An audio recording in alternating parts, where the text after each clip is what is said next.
Hey, is there a little voice inside your head? Do you ever just hear it kind of cricking around, kind of like, Jiminy Cricket? Well, let's talk about why that is, why we have it, and how you can use it to your benefit to build some confidence. Hi, I'm Alex, confidence coach for women. Welcome to Coffee with Pixie Dust. How are you today? So, like you saw in the intro, do you have a little voice in your head? I do. Actually, I know we all do. We all do. It's called self-talk, and it is conscience. Maybe our conscience, our little Jiminy Cricket, if you're familiar with him, the little cricket from Disney that keeps Pinocchio on the path to always telling the truth and doing the right thing. And there's other examples of that, but yeah, so we all have it, and I know that sometimes some people think that I don't know, when you say it out loud, it sounds like you're talking about like a mental illness, but I'm not. This is just kind of like, it's not like an actual voice in your head. That is separate. And if you do have actual voices in your head, please get help. That is a serious problem. And I don't want to make light of it because I've known a lot of patients who have had that when I was a therapist before, and it's pretty scary. What I'm talking about is just more of like active thoughts in your mind that kind of guide you. Like when you ask yourself, should I wear black or blue today? Man, I'm feeling good on this bike ride. I bet I can make another mile. Or maybe you're walking and you're like, oh, it's kind of dark. I need to turn around. It's this kind of thought process in your head that keeps you going, keeps you feeling good, and can also, which is what I want to talk about, keep you down, because it is very possible that the voice in your head might be telling you, and I don't want to call it the voice in your head. Can we just call it Jiminy? Jiminy might be telling you that, actually, I don't even know that I can do that because isn't that copyrighted? Okay. I don't know. Well, this little thought process in your head, right, can keep you down. Like, what about on bad days when you don't feel like getting out of bed and you're like, man, I'm not good at it anyway. What is the point of trying? Because I know I can't actually do it or get it right. That's you don't want to listen to that. Or, man, I don't want to go to this dinner party because I look bad in everything that I wear. I gained so much weight. I'm just not going to go. Also bad. You don't want to listen to that voice. Or like, man, if you're single, that guy's really cute. Maybe he wants to talk to me. Why would he want to talk to me? I don't think he does. He's clearly looking at my friend. Bad voice. Probably not true. Don't listen to that one. Okay, so do you understand what I'm saying? It is this like conscious thought process that you continuously have about yourself. And sometimes it's good and sometimes it's bad. And when we're trying to build our confidence, when we're trying to build our self-esteem, we need to pay attention to what that voice is saying most of the time. Now, because it is our conscience, sometimes it's good that there are some bad things because it keeps us from getting too reckless, right?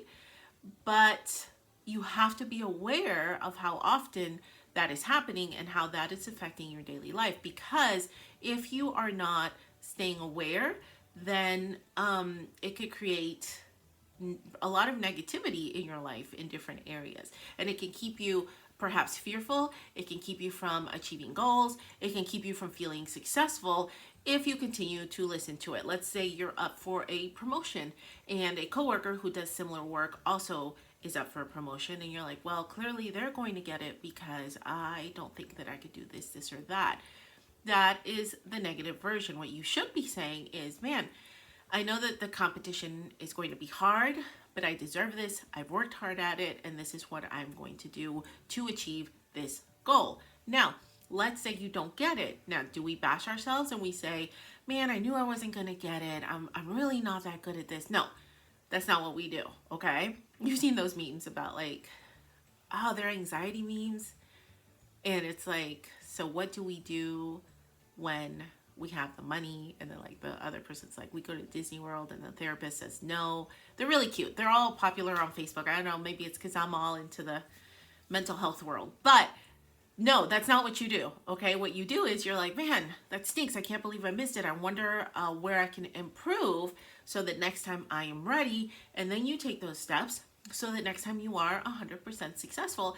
And who knows, maybe the promotion that you end up getting is way better than the one that you just missed out on. Sometimes that also is true, okay? We don't know what is going on in the world, right? We only know what's in our own little bubble, in our own little window. But sometimes, and it's true, the one door closes so another door opens, saying is true. Sometimes that door closes, but the one that's going to open is so much better.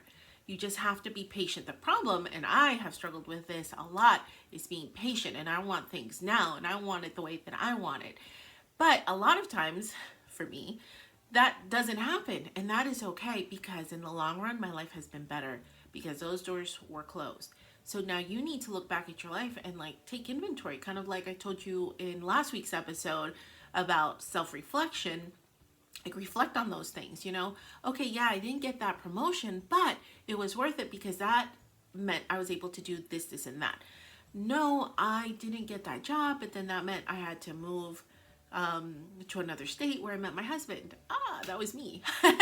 That did happen to me once. Okay, I was trying to change jobs. It didn't happen. I ended up moving, met my husband, and now here I am, all these years later, not doing what I was doing, which was when I was in mental health, working with severely mentally ill patients. Now I run my own coaching business with amazing moms, or not moms, women. Sorry, I'm a mom, so I say that. Amazing women that are just so joyful to be around. And it's so nice. And it didn't work out the way I thought it would at all. But this life is so much better than the one that I had planned out for myself. So sometimes you have to think about that, okay? And just like we talked about last week again with that self-reflection. By the way, self-reflection is something that needs to be a continual exercise for you. Reflect on it when you're out in quiet. How are things going? Ask yourself, make a list, mental list, and know what it is. How are things going? How do I feel? How is this person treating me? How are these fights really important with my friend or my spouse? Am I doing a good job at work? Am I doing a good job for my kids? Am I making the right decisions, right? It's important to always reflect. And then that's when you listen to that ongoing little monologue of your conscience. And you make sure that the answers are positive, okay? Because there's always a negative way and a positive way to say something. Make sure that they are positive, okay? So pay attention when you self-reflect. That's the first thing I have for you is pay attention. What are you actually saying to yourself?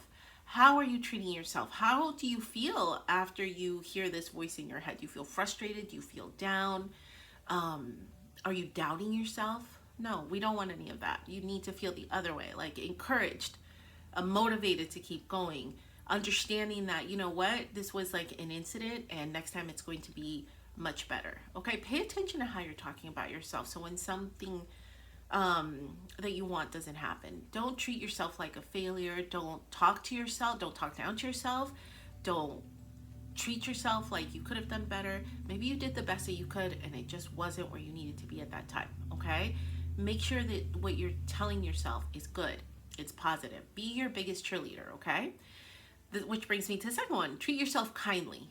Okay, and that means when you mess up, and we all do, including myself, pick yourself up, have kind words to yourself. Like, man, that really stinks that you did that, but let's get it better next time, okay? Wow. You know, oh my gosh, I drew a blank on an example there. It was such a good one. It'll come back to me in a minute. Okay. But when things happen, make sure that you're using kindness. Give yourself grace. Remember, nobody is perfect. We all mess up. I don't care what Instagram and Facebook show you. We all mess up, okay? None of us have it together. So I don't know if she'll appreciate me telling you this or not, but my sister-in-law sent me a picture yesterday. Cutest picture of my nephews. Adorable. I loved it. I loved looking at their little faces. I thought their personality showed up. And she sends me the picture of this caption. Looks good, right? But no. First we had this fight. And she listed like 3 arguments she had to have with them. 2 ongoing fights that happened between the 2 kids. And how frustrated she was just to get that one picture. And I answered, welcome to the world of Instagram, Mom.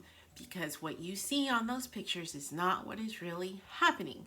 And I have said this, and if you have followed me for any amount of time, you know that I'm quite passionate about this, okay? Instagram is a lie. those pictures, 90% of them are not real. Now, some women do try to present a more realistic version of life. Or they'll caption it with stuff like my sister-in-law did. And she's like, but all of these things that went wrong just to get here, right? So because social media is so prevalent in our lives, I mean, it's easy access, it's everywhere. You start to think that you're doing something wrong, but you're not. There's nothing wrong in all of those women, all of them. I don't care how perfect their pictures are. Also, take a note, if you look at all those pictures and videos, they're usually in the same room, in the same space, probably because they have it set up. And I know this because I used to do that, okay? When I very first started, I had this one area in my kitchen where I took most of my pictures, and it was always neat and picked up. Not the rest of my house, okay? And I do that now. I have my own little office space, and I like it. But my house just depends on the day. I don't know. I don't know what you're gonna get when you come and visit. Come on down. We'll see, okay? But I don't let myself get down on those things. I know that we have bad days. I know I have days where I don't feel good, or I have a ton of things, or I have a lot of client calls and I can't get to the house, but that's okay because, you know, next week I'll get it figured out. So treat yourself with kindness. And that applies at home life as well as work life. You're not going to get every client that you're trying to book. They're not all going to say yes.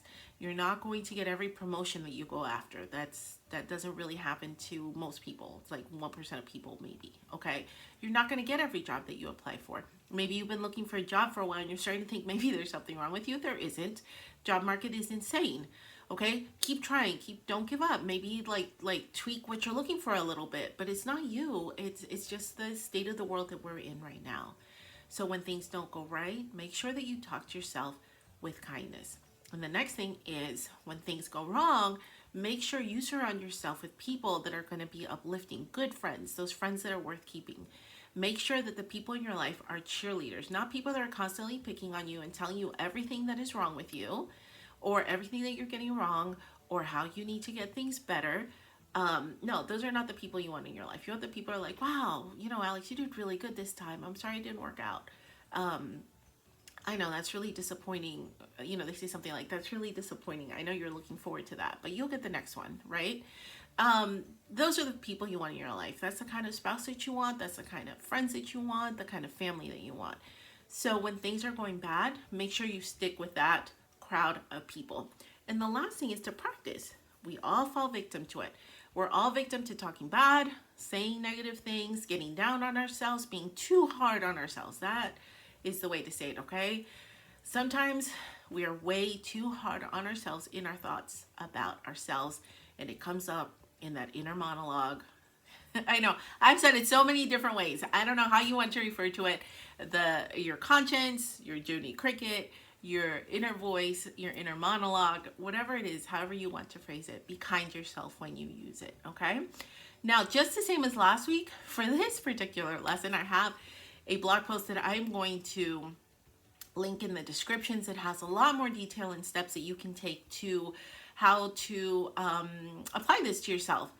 And if you're still not clear, there will be a link also to that free call where I will help you find that one thing to break through into confidence. How can you get started? What is that one thing that's really, really the big thing that you need to work on? I'll help you identify it, and I'll help give you a plan to get started on it. Both are free. Don't miss out on that, guys. Free help, okay? You guys know mental health ain't cheap, right? So I'm offering you a couple of free resources to be able to at least get started on the right foot, and then you can go from there. Now, all of this, yeah, you can do all of this on your own, but I am also here to help you. If you want that, just let me know, message me below. And if you have any other ideas, what should we call this in a little Jiminy? Let me know in the crickets. I want to know what you refer to this inner monologue in your mind as. Yeah. So you guys have a great week. I will see you next week. I'll bring the coffee. No, you bring the coffee. I'll bring the pixie dust, and we'll get working to building our confidence together. Have a great week, guys. Bye.